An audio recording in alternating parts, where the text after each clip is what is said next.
The following is a production of DallasCowboys.com and the Dallas Cowboys Football Club. How about them Cowboys? Yeah, go Cowboys!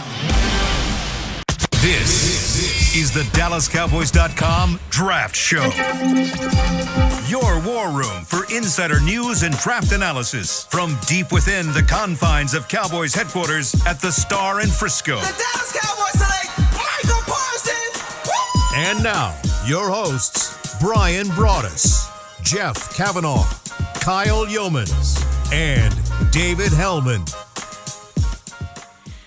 It is Tuesday, April the 5th, which first and foremost means it's Angie Hellman's birthday. Happy birthday. My mama. Happy birthday. Yeah. Yeah, if you're listening, Mom, I think you might be. Happy birthday. Love ya. I'm David Hellman. It's also a new episode of The Draft Show brought to you by Miller Lite. Like the big voice said, we're all together once again. Jeff, Brian, Kyle, fellas, it's getting spicy. Mm-hmm. So spicy. The bullets are flying. Which I want to. I don't think you should say that. Okay, it's maybe regrettable, but common sports parlance. Okay, it's getting interesting. It is April. I'm gonna do it again. I'm gonna give y'all a choose your own adventure, just because these are the two things I want to hit. If you live under a rock, we got a pretty good idea of who the Cowboys are bringing to the facility on their top 30 visits. We also have a gigantic draft trade yesterday that shook up the first round a little bit between the Philadelphia Eagles, That works. and the New Orleans Saints. Where would you rather start? I think probably here in Cowboy Land, we're a little bit more interested in the names that are going to be coming through this facility, a few of which are here right now.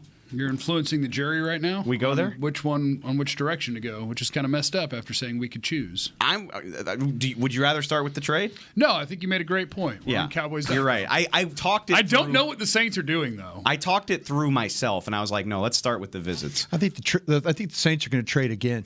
You think they're trying They're to get in the hunting a top 10? QB this Getting year? up. Yeah, Oh, a I think different player? they're probably looking at that. How can they get ahead of Carolina? Is what they're thinking about. I think the quarterback run will start at Carolina potentially. So that's where I don't think the Saints are done trading. I think they're thinking about moving one more time. So it sounds like we're starting there. Yeah, good point. So like No, I'm just saying that. Yeah. The 30 visit things are the most important. I think two things have happened here. Both teams looking for a quarterback, but in a different way. I think the Saints maybe having their eye on somebody like Willis or somebody like that, maybe Pickett, and then they're going to try and make one more trade. Yeah, we'll see. And then I think the Eagles on the other end realize that they've evaluated the quarterback market. The owner and the general manager have come out in support of Jalen Hurts. They're going to evaluate him for one more year, and then next year they're going to make the move if they have to. I love the Eagles' thought process here, to be honest. They do a with good you. job. They do a really good job with how they move around the board, To how they assure stay yourself aggressive. Yeah. multiple first-round picks, Yeah. 2 years in a row. Yeah. You can still, it would be fun to have 3, but you can still add 2 first-round picks to your roster. And if Jalen Hurts stinks up the joint, Exactly. you're very well positioned to move on. And next year. what if the Saints don't find their quarterback, and then all of a sudden that pick turns into like a top 6 or 7 pick, and now you're sitting really well with those guys. Do you think there's any chance whatsoever that the Saints are going up to maybe get one of those tackles too? And Could very well. Just Could very because well. they lost Armstead to Miami. They don't necessarily have a starting left tackle at the moment. Do they go and get one of those tackles? Doesn't have to be in the top 5. It's just top 10, period. It just seems like that you wouldn't give next year's one. But the Saints with Sean Payton have done stuff where they moved in. They gave up a next year's one to go get a defensive end. Yeah. I don't care. Same regime. Yeah. So, tackle, quarterback. They're going to get somebody, but I don't think the Saints are done moving. That's what I'm thinking. And they're- I go ahead. should say, I think this illustrates that this is kind of the fun of the NFL, and it's the fun of the draft, is that teams do things different ways because they think it's the best way to win. The Saints are hyper-aggressive. Yeah. In my brain, I think that the Eagles won this trade in a landslide. Now, nobody knows until you pick the players you pick, but in a vacuum, the Eagles won this by every measurable value chart, whatever you want to use. The Eagles won this trade. And they're taking advantage of the fact that people devalue later picks. Whereas the Saints, they don't care about anything but today. And I know there's a lot of Cowboy fans that want the Cowboys to operate that way. I love what the Eagles did because they're saying no, I'm going to win over the long haul. I am going to win this trade. You're going to feel good on Thursday. I'm going to feel good for 5 years.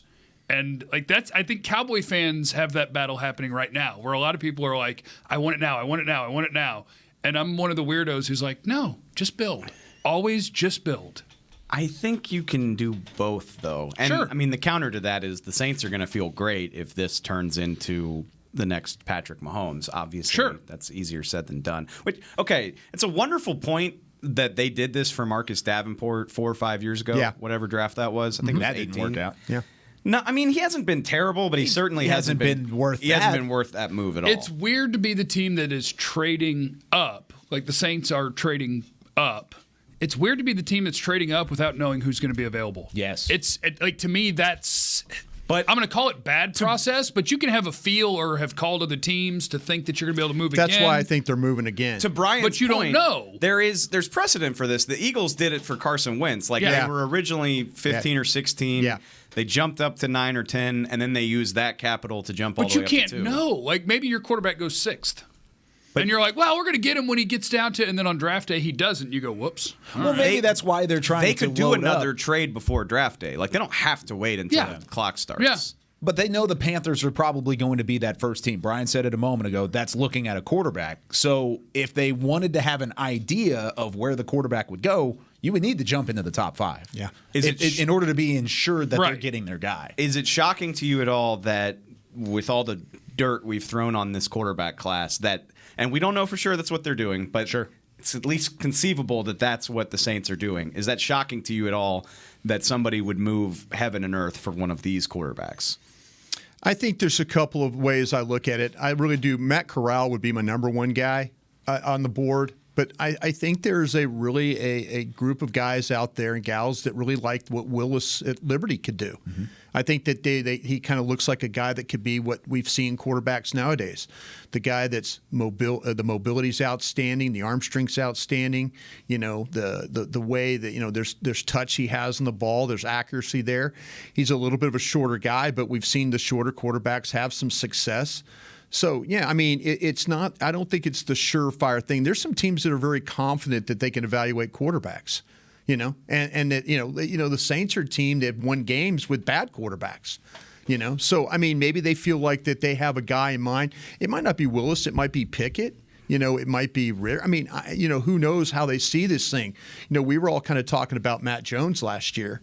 You know, and all of a sudden you watch what Matt Jones. I mean, everybody's saying Matt Jones, going 3rd overall, all that kind of stuff. Well, it looked like Matt Jones played well enough to where you should have considered him that high. You know, so I think that's the one position where nobody sees these guys the same, and they all kind of have a plan for what they have to want to do. The only thing that's different about the Saints is they don't have their head coach calling the plays. You know, but they have everything else in the offensive staff together. And You say everything else is still in place, though. Right. So to me, I kind of feel like that would be, these quarterbacks, do they blow you away? No, but I don't think they're all just complete bums either. Do you feel any better that at least, I mean, obviously those picks are still going to happen. I feel a little bit better knowing that the Eagles only have 2 of those picks now instead of 3. But they have 15 and 18, 15 right? and 18, yeah. Yeah, so they can Still a wide receiver, They also probably. got an extra 1, an extra 2, and an extra 3 over the next 2 years. The draft show's problem in 2024 or 2023, not right now. Yeah. Again, the Saints' view was for today. The Eagles' view was for next week. Sure. Yeah. Like I love the thought that if Jalen Hurts struggles, they are very well positioned. Well, they know. If you're Yeah, they into know. the draft, that's Yeah. just sorry if it's the Eagles. I'm sure that bums you out, but like that's just smart planning in my It shouldn't opinion. bum you out. Either If you're a Jalen Cowboy- Hurts is going to play well or you're going to chase Bryce Young. Either way, that's fun. Yeah, but the Eagles getting Bryce Young or C.J. Stroud probably doesn't make you very happy as a Cowboy fan, based on what we've seen. You from never them. know. It's fine. True. All right. I mean, we're not going to ignore the other big news. I mean, shoot, we've been joking for weeks, like, oh, we're gonna get some 30 visit names. You can't 100% vouch for the authenticity of the whole thing. Plans change, guys don't always make their trips, but the vast majority of this year's list hit the internet late last week. Were there any big surprises for y'all, or does this kind of follow the roadmap we assumed all along? Instead of surprises, can I just throw out my favorite? Sure. Jelani Woods. The Cowboys are. I had to flip this because our guy John Machota is a real jerk and put them in alphabetical order, and I want them in position group order. They're going to visit. Machota put them in alphabetical order? Yeah. That is chaos. No. Yeah. Do you know how long it took me to hit copy, paste, group it by delete? positions. Like I had to move them Paste, into and go all position the way groups. through. Yeah, come on. The Cowboys allegedly are going to visit 4 tight ends, and if you had to guess on their draft range, I think it goes anywhere from 60 to 120. Yep. The Cowboys are hunting their next tight end, and it will likely be in the 3rd or 4th round. And my favorite name on the list is Jelani Woods from Virginia, who was, I believe, Oklahoma State for 3 years, transferred to Virginia, had 8 touchdowns last year, and he looks like a baby giraffe playing with humans, except strong. So, like, there's so many fun traits with Jelani Woods. It's fun to watch him go downfield. He's my guy. He's 4'6". He's a There big he is. leaper. He's hard as hell to tackle. He wears number 0. By the way, Virginia had a receiver that wore 99. So watching their tape is really fun. The tight end wears 0. A receiver wears 99. And their tight end 6'6" plus. Yeah, he's That's pretty impressive. 6'07" Yeah, Yeah. he's 6'7". Yeah, and he's 260 pounds or whatever, and he is held to tackle and tested as maybe the most athletic tight end prospect in the history of the league. So, like, he ain't perfect, but he's actually my tight end 1, which I see for most people he's 4 or 5, and there may be more sure things. To me, that's Marty B on steroids. Ooh. That's what Jelani Woods is. I do think in a class where there's not a surefire, like, top 40 tight end, it seems like a beauty is in the eye of the beholder kind of situation. What's getting held against my guy is that he's 6'7" and everybody else is 5'11". Yeah. And so he looks uncoordinated while he plays. But he's not. But he's not. Because the testing numbers say that he's Right. not. And this is, like, to your point, David, I feel like the draft being the way that it is allows for a guy that is so tradey to elevate quicker than in other drafts where there is that surefire tight end that had the numbers, had the production, whereas Woods had solid production. He wasn't a bum at Virginia by any means, but he wasn't up at the top of the list like some of these other guys were. But the traits and the potential and the ceiling are all very enticing for a guy who could go in the 2nd to 5th round. Bring him to me. Any surprises, any names that really jumped out Yeah, they don't to like you? your Iowa center, I guess. Yeah. As far as we are aware, Yeah, Tyler I mean, Linderbaum is not scheduled to visit right now. They've also, I was surprised to 2 see spots available. Charles Cross from Mississippi State, and I think Charles Cross is. You think that's a due diligence thing? You know what? I don't know. To me, it is. I need to ask what I have my gang of 7 that I call on the radio that are guys that are working in the league, and I need to kind of figure out, is Charles Cross really a slider? Have the media scouts made Charles Cross a top 10 player? And in NFL eyes, he's really not. He's a top 16 player or top 20 player. And so I need to figure that one out right there. I think what's interesting, if you just look at the list and study, I know on my board I have 5 first-round guys. And everybody else is just either 2nd, 3rd, 4th round in this thing. That'd be Davis, the defensive tackle from Georgia, Lloyd, the linebacker from Utah, Olave, Burks, and Cross, as I mentioned. So, they're hunting guys. I like what Jeff's talking about with the tight end stuff. I think they're also hunting, if you want to be honest with, they're hunting these linebackers too, and they're not. Only Lloyd would be the 1st round one, but the other ones they're hunting that position. They're also hunting 2nd round or 3rd round defensive tackles as well. So I don't think I could with certainty believe that the 24th pick is going to be an offensive player. It's either going to be a wide receiver or it's going to be and they've got a couple of guards. I don't have Zion Johnson and Kenyon Green in the 1st round. Maybe they do. But that I could with certainty say that they're having some questions about these guards as well with all the wide receivers that they're bringing in. I think the wide receivers, going back to like Jeff's point, when you're looking at where they're tabbing tight ends, the wide receivers that they're bringing in, at least reportedly, Burks, London, Olave. I mean, those are 3 guys that are going to be 1st-round prospects and or not available at 56 at least. I mean, you would probably have to go trade up into the 2nd round to go get one of those guys.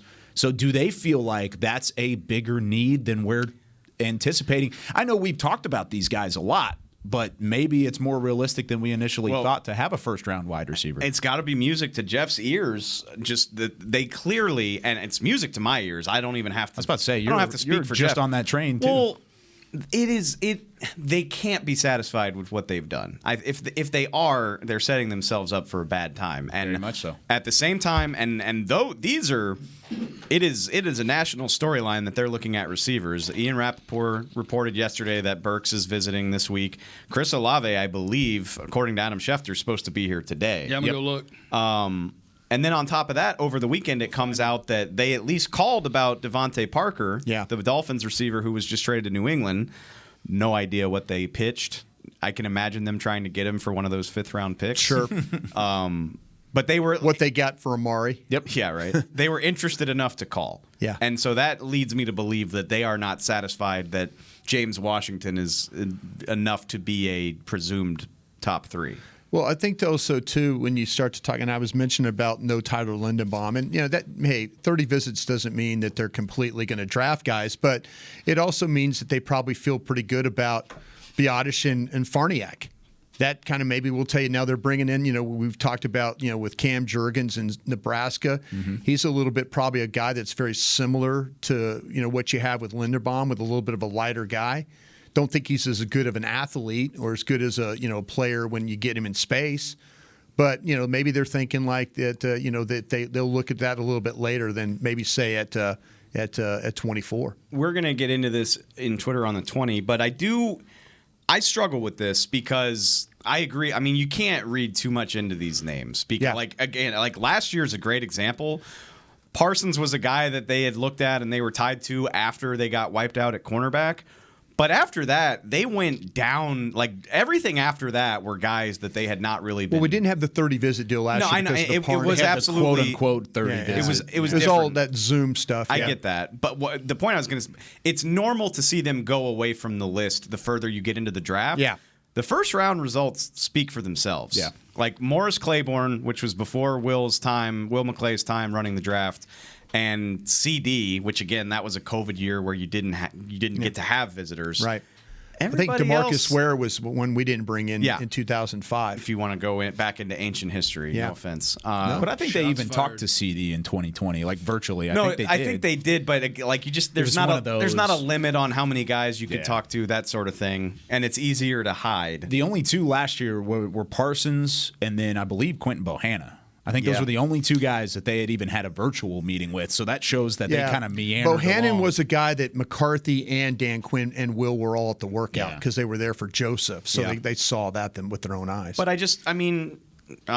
Zach Martin, Byron Jones, Zeke Elliott, Taco Charlton was a visit for better or for worse. Yes. Leighton Vander Esch, even Tristan Hill in 2019. Like, I would call it a very good bet that the eventual pick is at the Star this week. Yeah. History speaks for itself. Do you disagree? No, I don't. No, I think he's on there. That's why, and the only reason I would say that is because you don't have a traditional general manager here. You have a general manager in title, but he doesn't go on the road and evaluate players. And when they work at the combine, he's working on deals whether it's Amari Cooper or Tank Lawrence. That their attention is focused another way. They let Will and the scouts handle all the other stuff. But when this is an opportunity for Steven and Jerry to see these players. Then all of a sudden, Jerry's like, oh, yeah, I remember the meeting here. I've seen the tape. Jim Mauer's the medical good. It's good. Okay, boom, let's draft this guy. So these are worth 30 visits for the Cowboys are huge because your general manager actually gets to meet with the players where you might have taken that advantage, whether if you're at the Senior Bowl or the Combine beforehand. It's a wide receiver or an offensive lineman. I mean, if we're reading tea leaves, I think that is a decent bet. Yeah. These guards both belong right around 24. The wide receivers belong around 24, if not before. Where's your need lineup? That's our pool. Yeah. That's your pool. I asked that question on Twitter yesterday. All things being equal, let's just say you have your let's just use those names. I mean, we've talked about Green and Zion. We've talked about Burks and Olave. Just take your pick. Take your pick. Just in a perfect world where all four of those are available, and they won't be, but if they are, Green, Johnson, Burks and Olave. Burks and Olave. Man, this one's hard because if I'm going off how I've ranked the players, I'll take Burks ahead of Olave. But a part of me thinks that Olave fits better here than Burks. But I don't think you can care about that. So I'm going to take the guy I have ranked higher. I think I would take Burks there too. I would take Burks, Johnson, Green, Olave. I'm not going to lie. I'm worried about this offensive coordinator using anybody. Burks especially. It's a good question. Because to me, I can fire coaches. Yeah, we've got to figure out though if Y'all are all higher on the receivers than either of the linemen. I know you are, Brian. No, I am, and to me, that's the thing about it is I would like to believe. I think Burks, Olave, I think all those guys in London. I think they're all hell of a football players. I think if any one of those guys end up anywhere else, you talk to people around the league. You talk to people that know fantasy football stuff really well. These national fantasy football persons, they're going to tell you that Traylon Burks might be the highest selected rookie wide receiver on fantasy football, just because of whoever goes to Green Bay. Yeah, whoever. Because what you could do is how many things somebody will be creative with that player. Somebody will figure out a way to get him touches. That's the thing. Like right now. I think this. We talk about this on a daily basis. I know on our show, we talk about CeeDee Lamb. Are you disappointed in CeeDee Lamb right now? Are you disappointed that he hasn't shown what maybe we've seen at Minnesota or in these other Cincinnati? Are you disappointed in him? Is it his fault or is it the OC's fault? Is it the quarterback's fault? That's a whole nother argument. But you worry about when you draft these players, are they going to be used to their full potential? If Dan Quinn was coaching wide receivers, I would say don't worry about taking any of these wide receivers. They'll be fine. But with what's going on right now, I think you have to have some questions. Will you get the ultimate from all these offensive players you draft? I think there's questions about the offensive line coach. Are you going to get the maximum out of Zion Johnson or Green? That's a question you have to ask yourself. And Jeff's right. You can fire these coaches, but these coaches will at least be here for a year, and then you'll have to figure out, look at the situation with Connor McGovern. Connor McGovern is in the same exact grade spot that we're talking about Zion Johnson and also Green. Yep. 1-2-1 grade, top of the second round. Where are we at right now at guard? We're talking about a guard, right? Yep. Mm-hmm. Is that the coach? Is that the player? Did the scouts misevaluate? These are all things that are going to factor into this draft, because when you take these guys, are you taking the right guy and are the coaches going to get the maximum out of him? I think that's the biggest question you have right now. So with all of that being said, where do you feel like those guys that he just named off, the 4 names, which one would be most utilized or best utilized in this situation, wherever they land, whether it be the offensive line or the wide receiver line? Like I say, I absolutely love CeeDee Lamb, wide receiver number 1 on my board. I think the guy sitting to my right was the same way. Mm-hmm. He'd be wide receiver 1 in this draft, too. Okay. I agree. Yeah. Okay. Do you feel like they've used CeeDee Lamb in a way that gets the absolute most benefit out of him? No. Sometimes. Yeah. I mean, not to where we vision him, I don't believe. No. I'm speaking But how much for of that was they couldn't block?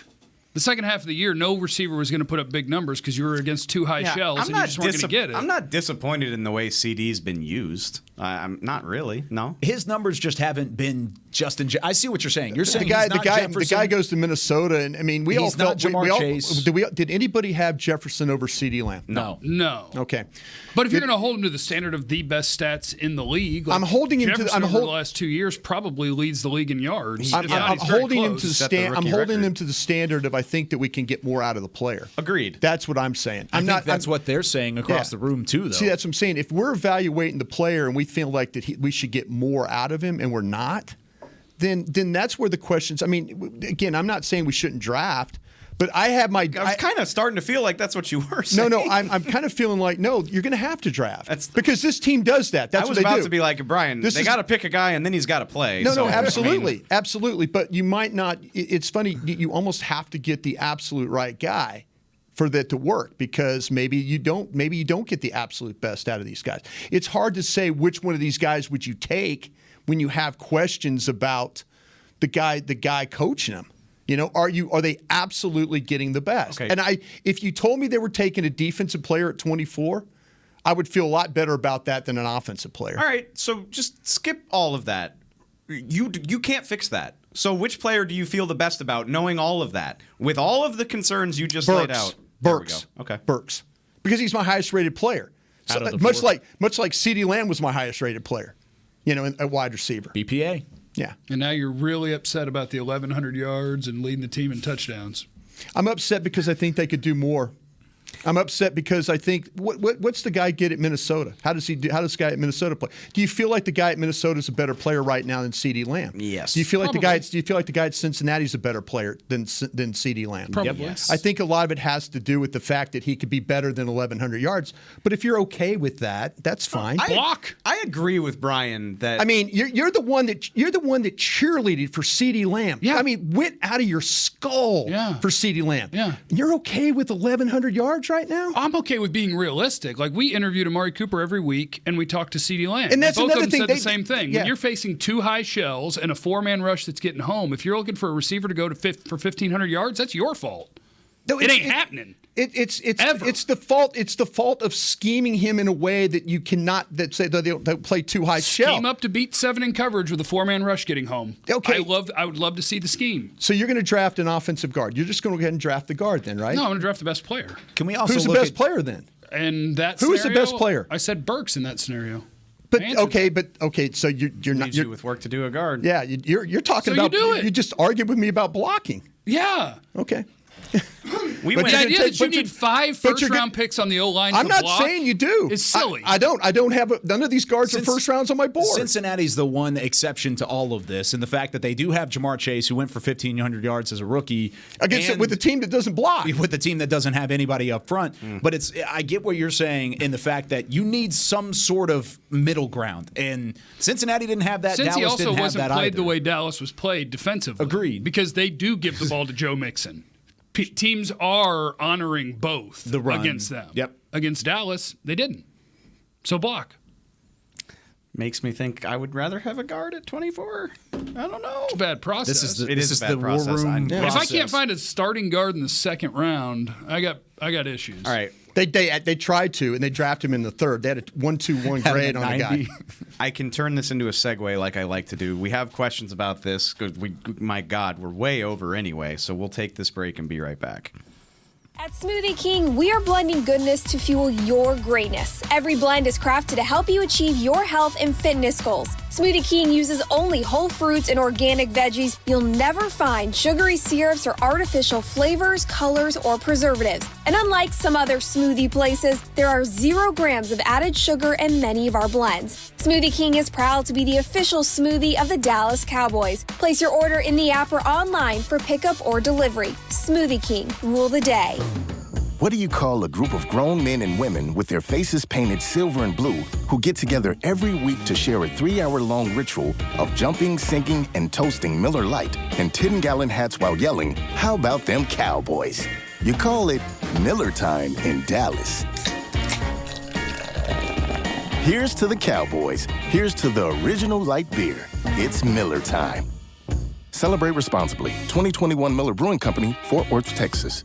Football season is almost over, and that means tax season is here. With it comes taxiety. Filing taxes can be stressful if you choose the wrong partner. Don't let taxiety take over this tax season. Liberty Tax will help you get your largest possible refund or your money back. With more than 12,000 tax professionals nationwide, help is always around the corner. Check out Liberty Tax, proud partner of the Dallas Cowboys. Schedule an appointment today at libertytax.com/cowboys. Liberty Tax, a brighter way to do taxes. Hey, Cowboys fans, if you're thinking about attending a game this season, visit cowboystravel.com to book your travel package today. Stay at the team hotel, have dinner with a Cowboys legend, and experience AT&T Stadium's exclusive VIP Owners Club. Also, tour the Star, get autographs from your favorite players, and talk X's and O's with me, Mickey Spagnola. The official travel partner of the Dallas Cowboys will take care of all your travel needs. Visit cowboystravel.com. This is the DallasCowboys.com Draft Show. Welcome back to the Draft Show presented by Miller Lite. Also brought to you by our friends at Liberty Tax. You know the drill, libertytax.com/Cowboys. I did my taxes last week. I did too. I'm done. Did not. Took me 20 minutes. It was You did them on your own? Yeah. No, you went through Liberty Tax. Yeah, on my own with help from Liberty Tax. Way to go, there we go. everybody. That's it. All right, before we got... Were you drinking Miller Lite while you were doing them? I'm usually drinking Miller Lite. He's looking through his Essilor lenses. Yeah. Yeah. Let's get Was into Rowdy it. helping you with them? He had Chris, his Bose headphones on. I'm ignoring this. We got off track. on the Thank 20. you, Chris. We're getting into the questions. Rowdy pointing at your taxes with like the big old smile on. But he can't hold a pen. Yeah, he can't help. Rowdy's trying to type on He's mashing You're type asking- in his keyboard. W-2 with Hey, his, Rowdy, is that a with his deduction? You receiver look at him, he's got gloves. this big old smile on his face. Brian and mascots. I do love a mascot. Daniel wants to know. Daniel wants to know, gentlemen. We sort of. This is the last thing we were talking about before the break.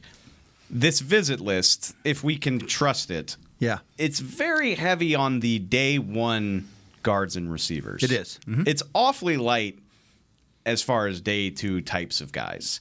And I do like, sort of like what we, at those positions. Okay, I was about to say. No, at those positions. Gotcha. And I think people, this is a situation where I wonder if people read too much into the visit list, because he's basically saying, does that mean that's going to be what the pick is? Or can you imagine a scenario where maybe it doesn't unfold that way? Or what if they go up and get two of those guys I'm trying to in the second round? Trade up? Yeah. I'm not saying trade up in the first round. Yeah, Maybe no, I hear get back you. in the top 40. what position group is not on here with first round targets that could be the wild card? Linebacker. But Devin Lloyd's on there. I think fair. So like to me they're that would, doing the work there. If you ask me, if you ask me a surprise pick, if you're one that would just, because we think it's going to potentially be the wide receiver or guard, the wild card pick out of this whole thing would be Lloyd. That would be the one that we're like, all right, they brought him in. They knew, Dan Quinn got a linebacker here. That would be the one that I would love the pick because I love Lloyd, but that would be the pick that I would say, man, Dan Quinn did some politicking in that room and got that done. Or something absolutely nuts happened. Yeah, to it would be clean the out offensive opposite. side of It would be board. the opposite of what should have happened in the Zeke draft with Ramsey, where you had, if you get Kellen Moore to say, well, man, Lloyd makes a lot of sense. It's the opposite of what Rod Marinelli said about Zeke. He's like, well, yeah, it makes a lot of sense to draft a running back here, even though you should have fought like hell for Ramsey. And, I don't see Dan Quinn rolling over on that, but he might. Is there anybody on the list that you wish wasn't on the list? Because I do have one. Not among like the big name targets, I don't think. Bernard Raymond, I wish was not on the list. That was the one I was thinking. He gets you were mocked a going to lot say. to the Cowboys. You're right about He's that. a Central Michigan offensive tackle. Yeah. 2 years ago, he was still a tight end. Yeah. And I see him mocked in the first round, and I'm like, hey, been wrong before? Yeah. He might develop into something really, really good. Yeah. Let somebody else do that. I don't think he's don't a be the bad- team that That's a good point. He's not a bad player. He's just not a first round 24 Right. overall player. and offensive tackles get pushed up. Yeah. And he may be in that conversation. I should take myself out of this conversation because I've told this before. Every of those weak offensive tackles that I don't like end up being Pro Bowl players. Holden Miller's pretty damn good. No, he is. He's absolutely. And again, and so is the guy, David Bakhtiari. Yeah. Is another one way back in the day. So yeah, I mean, there seems to be something. These weaker. I was watching the kid Zach Tom play from Wake Forest. I think he's a good player, but I also feel like he's a pretty weak guy. I think there's several of those guys that are kind of that, that don't really have a lot of power to the way they play. But they, they get drafted and I don't like it. And then all of a sudden they end up in the Pro Bowl. So it's, I guess, and we talked about Charles Cross in the first segment in some weird world where he slipped. Is that the only scenario you really see where it goes away from those two position groups, guard and receiver? Or if you get one of the top 5 edge rushers somehow to make it to 24. A Karlaftis, maybe. Yeah. Yeah. That'd be the dream. I wonder if they really like Karlaftis. I wonder. I just brought him up because he's I in that wonder. group. I Actually, wonder. okay, this is To me, there seems like more of a momentum for Sam Williams than it does Karlaftis. There's definitely so, and I think that's because of where they're targeting these guys. Yeah. I think it's because they're looking second round, But third round. again, to try to read tea leaves, is that because they don't think they have a shot at a guy like that? Or maybe they just don't like him. I don't know. It's funny that they feel like they don't have a shot at Karlaftis, but they do Cross. Just to me, that's what I need. Jordan Davis and Drake London. See, that's what I'm saying. I think yeah. Drake London's going in the top 12. Yeah. He may. Yeah. See, he's right about the Jordan Davis. He's right about that. See, to me, I'm thinking, why would you think that you really do believe that this kid, tested as well as he did, his tape is as good as he did, the position that he, how he can help you, that people are really going to let him slide to 24? Question from Justin. Our friend of the show, our guy Bucky Brooks, his latest mock, he had the Cowboys taking our friend Boye Mafe out of Minnesota. Not a visitor as far as I'm aware, but how would you? I get that's potentially a pass rusher that you could get at 24. I feel like y'all wouldn't love it though. I kind of feel like he's more of a second round guy because I've got guys like seeing him rising a lot. Yeah, no, and absolutely. And but on my board, the way I had it myself is like guys like Jermaine Johnson, and then I kind of have Mafe and Sam Williams all kind of grouped there in that second round. Yep, is what I would do. So that great again. Maybe like a 1-2-3, 1-2-4, right at the top of that second round, just outside, because I got 20 first-round grades. So those guys are all kind of in that. So if you take them at 24, that wouldn't be terrible for me. But I've got a couple of guys that I think I would like better there. I think you make a decent point, Kyle, that we've seen them do that before. Trading up to get one of these guys is not outside of the realm of possibility, especially if it's a position like pass rusher. Yeah, it may be Sam Williams. That may be the guy because he continues to rise up draft boards. Maybe it's Boye Mafe because I have them touching tags at the same time too. Maybe it's one of those two guys that they really like. They want to trade up and ensure that they get there. They may not even have to get into the top 40 to ensure one of those two guys being there. They may just be 45 to 50. I saw this morning where Adam Schefter was tweeting about that Drake Jackson was on like 12 visits, and I was kind of thinking, okay, that kind of makes sense, but I mean, obviously people to me, my defensive end board is probably a lot different than what teams have it because the Penn State defensive end I'm not as high on, and the South Carolina defensive end I'm not as high on. Yeah, I have both of those guys in the third. So see, I do too. I do too, and that's what. And I think that teams maybe will value those guys more than I value Sam Williams and Mafe and guys like that. That's a good point, Brian. David. Not me, another David, wants to hear more about Matt Corral and your vision for what a team might do with him. Is he doesn't strike me as a guy that's ready to start right away, or do you think he is? Just sort of your vision for what that might look like. Yeah, I mean, physically he's not going to be this. He doesn't look on tape small. Yeah, but he's 6'2" and he's 212. But you watched. He's 212. He looks smaller than that. I watched his pro day the other day, and he doesn't look just impressive. Heck, the kid from BYU, Wilson, he didn't look physically impressive last year at all. And look where that ended up. But I think when you watch him play, he might not look like a stout quarterback, but he sure plays like one. When you watch him carry the ball, I mean, there are plenty of times where all of a sudden he's running the ball, and you're going, okay, he's not going to do it in the NFL probably as much, but you see his toughness there. You see him running over people. He's always going to try and make sure that the play is successful. I called him tough. I called him hard-nosed. He's not afraid to lower the shoulder and get the first down. I think he's an outstanding ball handler and faker. I think deception is really, really big. We always do the metrics of the play action stuff, and I think he's really, really good about that. Makes a ton of plays on the move. So if you want to kind of move him around in the pocket, let him throw from those different platforms, he can do that. I kind of like the way I think he puts the ball in the right spot for his guys to catch it too. I didn't see his receivers having to struggle to make a lot of plays for him. So I like him. I think he's one of those guys, like I said, he'll play hurt and he'll continue to thrive. That's just the heart, the desire, and I think he's got the intangibles as well as with the ability to kind of put it all together. when he was given time to throw, he has the prettiest deep ball in the class. I mean, he has a cannon of an arm. He puts it on the money. He makes it, like you said, easy for his receivers. The one thing against Corral is actually the same knock I have for Malik Willis.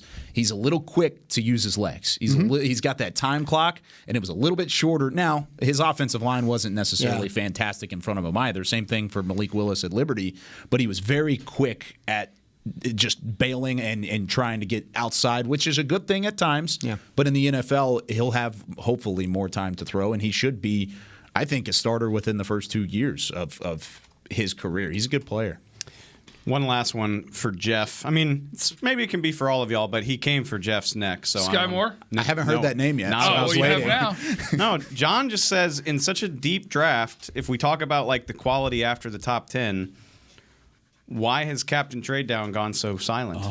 He's here. No, Captain Trade Down's here. Is he? Yeah. You have not talked about it recently. Oh, well, you had to check me out on YouTube. Did 3 mocks yesterday. Did a lot of moving down. Find Jeff on his YouTube channel. Yeah, find me on my YouTube channel. It depends on what ends up being there. Like if you get to, and these are just stupid simulators, but a lot of times I'll get there and both guards are there.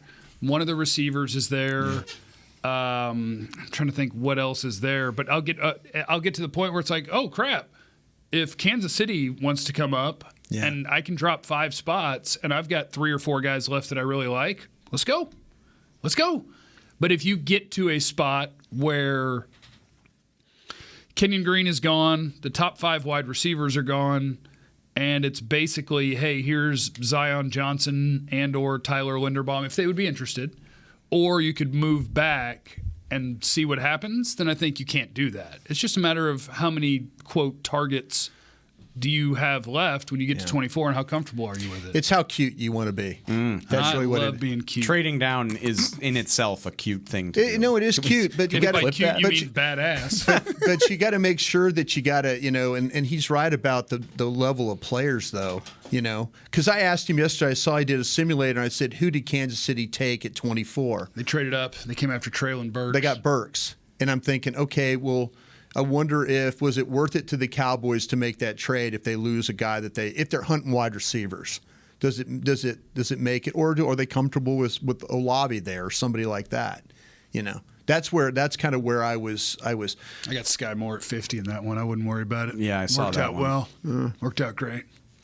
Okay, so I just ran a simulator. You want to try and play through a scenario real quick? Oh, trade down, bro. Yeah, you want to trade down? Yeah, of course. Devontae Wyatt's on the board. Linderbaum's on the board. Penning, Ojabo, Elam from Florida, Jalen Petrie from Baylor, Traylon Burks, Zion Johnson. Those are your top 10. Problem is these people have bad rankings. I just read because you read a bunch of dudes that should get picked in the 40s, and then a guy who's going to go like 20th. Yeah, I agree. So Burks, Zion, Tampa Linderbaum. Bay wants to trade with you. The Packers want to trade with you, so that's 27, 28, and then the Bears at 39. Yes, we're going down. Which Packer pick are they going to get? Hold the 28. Hold the Packers up for whatever receiver. Yeah, you give them your 1 and your 3 for their 1 and their 2.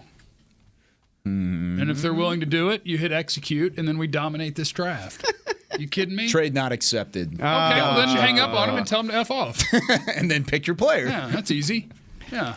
It's funny how Penning is one of those guys, and I think Jeff's right. He's gone. He's going top 15. Yeah, I mean, these tackles, that's what surprises me about their visit with Cross, because I feel like all these tackles are going to be gone before the Cowboys pick. Ryman was picked the pick before on this. I feel like we're falling into a trap here, though, where it's all we've been saying is like this is a different draft. Like there's not a lot of consensus, but here we are with consensus of like, oh, he won't be there. He'll be gone too. Oh no, I don't care if he is there. Penning's not a guy that I'm. It's a very general consensus. It's not like we're saying, oh, he's going to Carolina. It's done. No, I know, but like somebody has to be there. Oh, you know what I mean? And in a world where lots of dudes are going to be there. Travon Walker's going number 1 you're trading down. It's a long 3 days. Lots of people are going to be there. Yeah.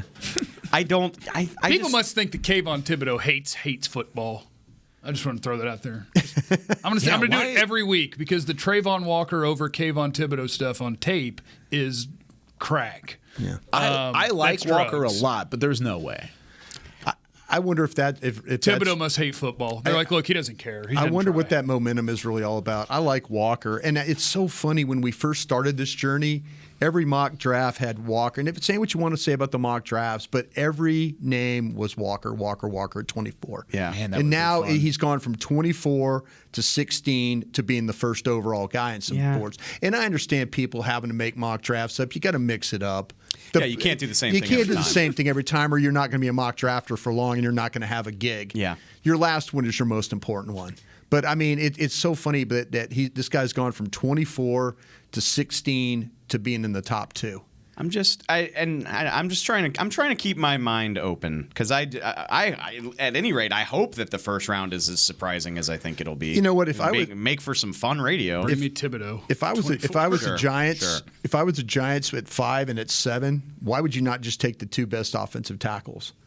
You know, something like that. I mean, that's where I'm seeing like these tackles could be going because there's just so many teams ahead of up there that need these offensive linemen. You watch them play and they just can't do anything. Jeff's talking about it. You can't run the ball, can't pass protect. Teams are bad at blocking. Yeah. If the Giants come out of this draft without Sauce Gardner, I think they might be making Sauce Gardner might be the best player in the draft. Yeah.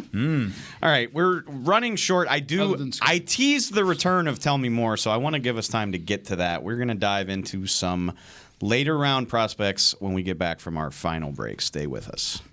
Football season is almost over, and that means tax season is here. With it comes taxiety. Filing taxes can be stressful if you choose the wrong partner. Don't let taxiety take over this tax season. Liberty Tax will help you get your largest possible refund or your money back. With more than 12,000 tax professionals nationwide, help is always around the corner. Check out Liberty Tax, proud partner of the Dallas Cowboys. Schedule an appointment today at libertytax.com/Cowboys. Liberty Tax, a brighter way to do taxes. Hey, Cowboys fans, if you're thinking about attending a game this season, visit cowboystravel.com to book your travel package today. Stay at the team hotel, have dinner with a Cowboys legend, and experience AT&T Stadium's exclusive VIP Owners Club. Also, tour the star, get autographs from your favorite players, and talk X's and O's with me, Mickey Spagnola. The official travel partner of the Dallas Cowboys will take care of all your travel needs. Visit cowboystravel.com.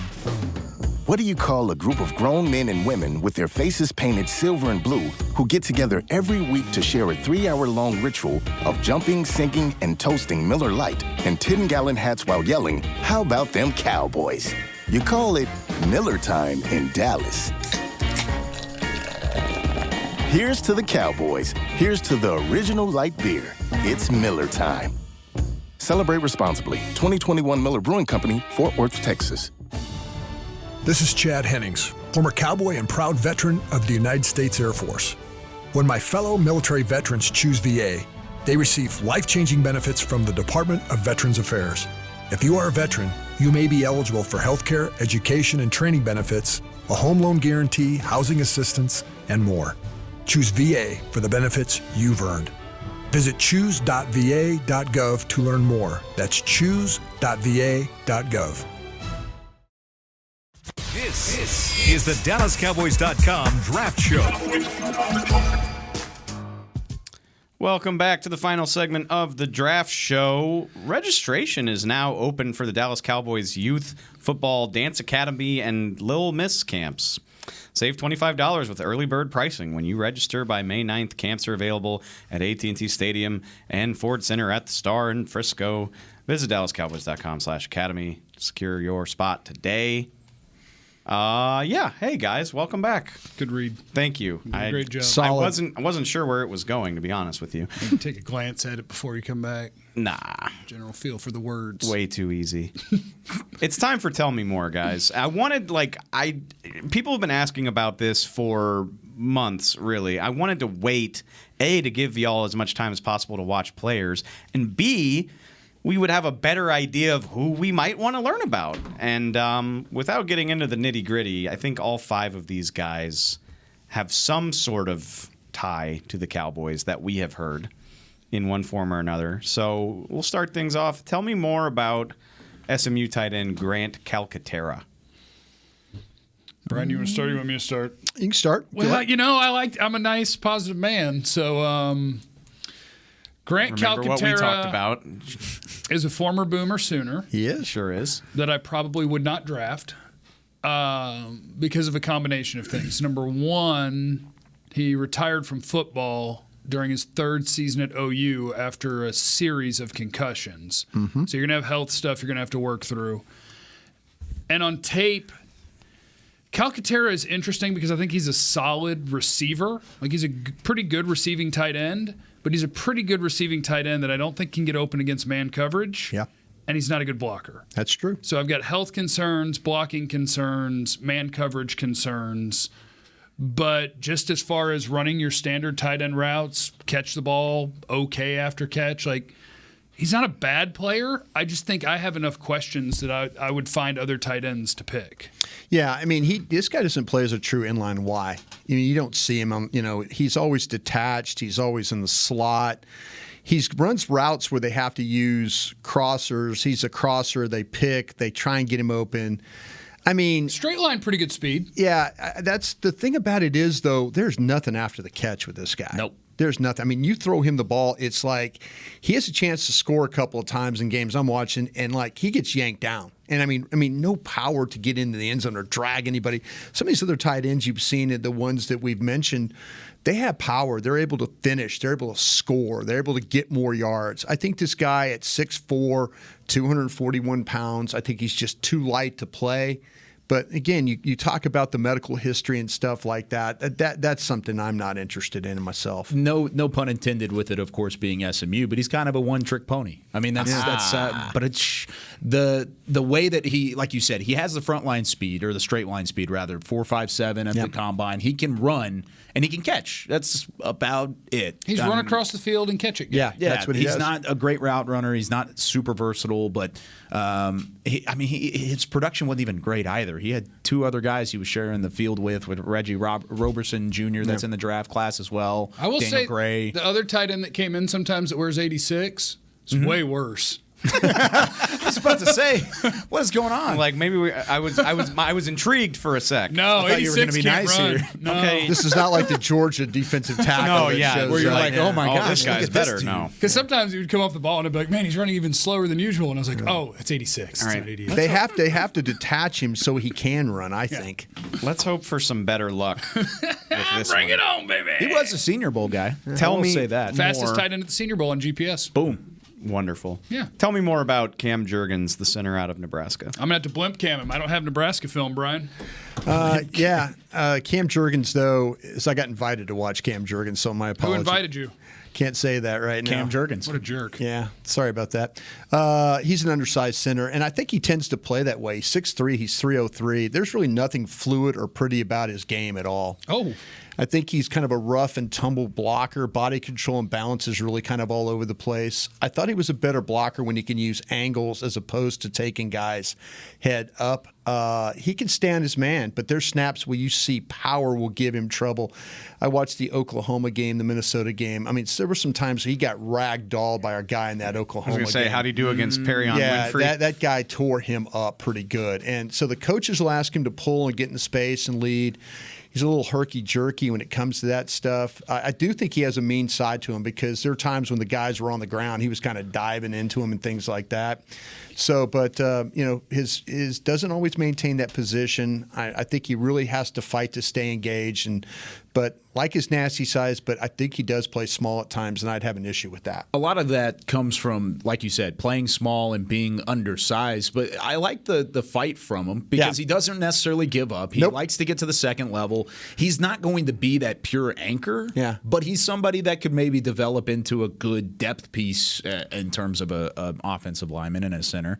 Not very athletic, I will say that much. He's not. It's funny. I I remember saying a little bit about that about when you talked about Travis Frederick. Was not being really athletic.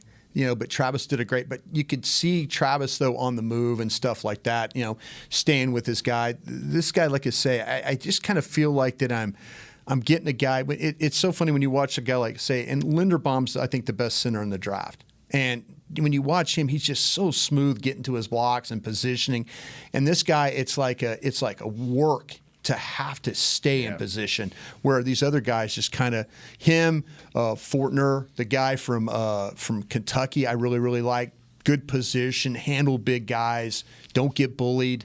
Those are the kinds of guys I like. You expect that clunkiness to come from some of the bigger players at the position. I mean, look at Donovan West from Arizona State. I mean, he's a little clunky, but he's huge. I mean, he's got a massive frame. And then you've got Kennard. Yeah, Kennard. He's he's big old monster, but kind of clunky. Very clunky. He's a good player, and he's exceptionally strong. But yeah, I just don't see that same kind of.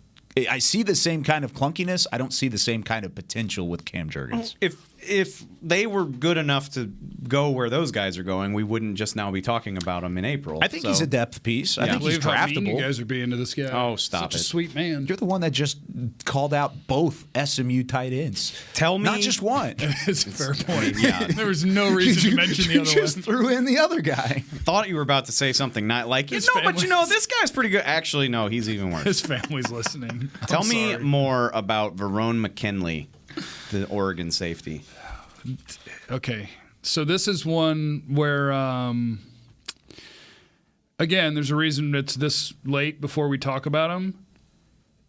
This is a guy that I desperately want to like because Verone McKinley is a really smart, really good football player. He's just small and unathletic, according to measuring for the NFL. Like he's 5'10", he runs a 4.65. His agilities weren't that good. Didn't stop you from loving Ardarius Washington. That's true. Ardarius was a stud. Ardarius Call him out, Dave. Ardarius was better. But this guy's 5'10" instead of 5'6", so Yeah. he's got a better shot. Yeah. Like, Verone Ardarius McKinley's was going to not. get drafted. He's a local guy. And at Oregon, even watching him against Ohio State, like he's always in the right position. He sees the game well. He tackles. He does all the things you want. It's just a matter of how high are you going to draft a guy when a lot of the other guys are going to be 2 inches taller, run a tenth or two of a second faster, and just be better athletes when we're going to play NFL football. I would take Verone McKinley. For a team that maybe could use a safety, Cowboys, but probably not going to use a high pick. If you told me Verone McKinley in the 4th or 5th round became a Cowboy, I'd say, okay, I like that. So I really like the player. I just wish that he was maybe a little taller, a little faster, hit a little harder. Yeah. Otherwise, he'd be a first-round pick. Doesn't have great length or speed, but he has instincts and awareness. Yep. And I think that's the thing that puts him in position to make plays. You can watch the UCLA game where this is how smart this kid is. Ball's on the ground, and the UCLA offensive lineman is about to dive on it. And he gets up there and he scoops it away to move it further up the field in order so he could pick it up. That's the kind of instead of trying to dive in, he gets there and he pushes the ball. Those are the kinds of things. He's in a lot. Puts himself in a lot of positions to make plays. The ball tends to go his way too, which is something I think that's about instincts. I think that's about awareness. I think Jeff is absolutely right about the physical makeup about him. 5'10", 198, doesn't really run all that great. But the intangibles, the instincts, the awareness, I think are what people are going to probably give him high marks for. Because you gave him a couple cons there in terms of the slim build, the tackling that are spot on. Because he's not a great tackler, and that's not really. I think he can tackle. I don't think he can hit. Like he's not a powerful guy. I would agree with that. I think okay tackler, not a good hitter. I would agree. The one thing, he had 11 picks over his last 2 seasons, and he had just. I think 3 touchdowns that he allowed over the last 3 seasons at Oregon. Like he's not like a big play, go get it, Trayvon Diggs where it's all or nothing sort of deal. He still has good coverage ability and he forces the turnover. And I think a lot of that goes back to what Brian was talking about and the awareness and the IQ to be in the right place at the right time, because it seems like every single time somebody goes his direction, he's at least nearby to try and make a play. Sounds like a coach's player. Like a guy that the coach, coaches coaches and I've heard like that him. about him too, in terms of like the leadership and the football character, because he was working out locally. Yeah. And I've talked to the guy who's been training him since he was in the 4th grade. Oh my gosh. And like that is apparently That one works. That's the thing about him, is like he is a dude that coaches are gonna be like, yes, want him. It's funny. He interviewed, because he's a local kid. They were on the station on 105.3. He came up and he was doing interviews with the nighttime show. And the first time I met him, I'm walking out and he's walking in, and I say, and someone introduced me, and he looked at me. He goes, "It's a pleasure to meet you. I want to do your job." What? Okay. And I go, I go, well, thank you. And He's a Tolo. I go, you've got a great job yourself. You're about to play in the NFL. And he goes, no. He goes, when I get done doing my job, I want to do your job. And so obviously, now I want him on Cowboys so we can get him on the radio. No, that's what I'm saying. He's a very nice, eloquent speaker, and he's very thoughtful, and he gives good answers and stuff. And I told him, I said, man, I enjoyed watching you play and stuff like that. But I think his intelligence is elite for football. I really, really do. Coach's player. Yeah. I'm sold. Yeah. Took me from 88 to 56. Let's go ahead and make it. I'm just kidding. Just kidding. But he might not end up here. But you're going to go somewhere and you're going to be watching a game on Sunday or whatever, and he's going to make a play, and you're going to go, oh, there he is. I remember that. Yeah. We're running short on time. We're going to do these rapid fire. I am going to get to both of them. Zach Carter, Florida defensive tackle. Zach Carter, tweener's a good word. Tweener. Because he's 6'4", 282. Yep. He plays up and down the Florida line. Not the Florida-Georgia line, just the Florida line. Thank God. 2 of the first 10 plays against Bama, he ends up on the ground. And so I'm watching the Bama game, and I'm like, yeah, okay, not a lot here. Then you watch him play not Bama, and it's South Florida, and you say, okay, now he looks the part. So I do think he's an NFL defensive lineman, probably a depth guy. One of those guys looks really good coming off the bus. Yeah. Like, yep, that's an NFL body. That him. dude looks like he belongs. And he can pass rush a little bit on the interior. Zach Carter's an NFL player on day 3. I think he's a guy who could transition into being a potential starter. I might be higher on him than most people because I like the traits, I like the size, the athleticism certainly there. It's basically like you said. There's a lot of raw to his game, and where do you play him? Do you want to, if you want to put him solely at edge rusher, put him solely at edge rusher. Let him build in an NFL offseason for a little bit. If you want to put him at interior, do that as well. Either way, I think he's better off the edge. But yeah, I put him as a defensive end. Yeah, myself. It's tough either way. And the thing about it is, though, and here I might say he's a defensive end, and then but he's going to be able to play a couple different spots. Mm-hmm. There were times, though, where he looks quick off the ball, and then other times it's like he's not. And I'm like going, bro, and here I'm wanting to play him at end. And when you play end, you really got to kind of be off the ball quick all the time. I kind of thought he was like almost like a 5 technique defensive end and a 3-4. And right. I know we kind of move around and play hybrid fronts and stuff like that. But I thought the way that he played with leverage was his best thing. I really did. I mean, his hands and his leverage. But other than that, man, it was kind of up and down with the way he really, really rushed the passer. Day 3, though. Yeah. Early day 3. Yeah. Charleston Rambo, Miami receiver, will round this episode out with him. Another Oklahoma transfer, Jeff. Boomer Sooner. Played alongside CeeDee Lamb. I'll start with the positives. I think he accelerates well, and I think he tracks a football well. Mm-hmm. So when the ball is in the air, he's going to put himself in the right place to catch it, but he does have some drops. He is a skinny player that plays skinny. When you press him, it's bad news bears for him. So he put up really good numbers at Miami. A lot of that was soft coverage stop routes along the sideline. And then a decent chunk of it was throwing the ball down the field, and he tracks it well. He tracks it, and he'll catch it. But inconsistent catching, I don't think he can beat press coverage in the NFL because he couldn't do it against Alabama. So, again, I think late day 3, fighting to make an NFL roster. Alabama tape is really useful in that regard because you're like, oh, this is what playing against an NFL team will kind of look like. That. Yeah, Ohio State. I watched him put up huge numbers against Michigan State playing conservative, and then I watched Bama get in his face. It's like you can't get off the line. You watch the Michigan State game, you might draft him in the first round. Seriously. I mean, he can make a bunch of big catches. I think Jeff's right. His best trait is his ability to adjust to the ball. And I think the tracking part, he's absolutely right. It doesn't matter where it's thrown. This guy's going to find a way to kind of catch it. I wouldn't call him the fastest or the quickest route runner. I think he does manage to get open, but I think he's not going to drive a corner out of his pedal with the way he runs. He's just a kind of a steady, smooth player in that regard. He's a load him up, volume receiver. 79 receptions broke the all-time single season Miami receiving record. I mean, he had 79 receptions. It's wild. Like, there's been a lot of receivers coming out of Miami. I was going to say, it just speaks to the way the game is changing. That'll set a record at a school that had a guy like Michael Irvin. Yeah. But I don't know why you guys had to make me hate on former Sooners right in front of everybody. Yeah, 2 of them. Jerks. We're just trying to teach you And how to random tight ends. From Rambo SMU. had really big stats at Miami. That makes you a first rounder. We're helping you with your delivery. That's what we're doing here. Thanks, man. This was good. That Michigan State game, though, seriously. He looks good. He would think that he's Sky Moore at Michigan State. I started that off game. really liking him, and then I was like, well, let's see against Bama. And I was like, and anybody who presses him sends him 15 yards that way. That's a problem. Are you guys selling these? Yes. Oh, wow, Brian, you're a better salesman than me. We're doing this? Put it that way. Put it that way, Star Brian. Magazine. You're doing this here? Yeah. Well, no, but what are you? Yeah, he's doing it right. Put it No, on he's the doing put it right. on the front cam. Well, the front cam. Our draft guide it is available. It's available digitally. It's in Cowboys Pro Shops. You can order it online. It should be hitting stores this week.